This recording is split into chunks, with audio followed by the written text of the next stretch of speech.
In this video, I'll show you how to change the font in LibreOffice Writer. It's quick, easy, and makes your document look exactly the way you want. First, open your document in LibreOffice Writer. You can use any file you already have, or start a new one. Next, highlight the text you want to change. You can click and drag over the words, or use Ctrl A to select everything. Now, go to the toolbar at the top. You'll see a box showing the current font name, like Liberation Serif or Arial. Click the arrow next to it to open the list of available fonts. Scroll through and pick the one you like.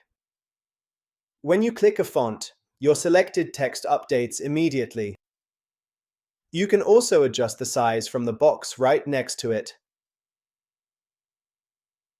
And that's all it takes to change the font in LibreOffice Writer, quick and simple.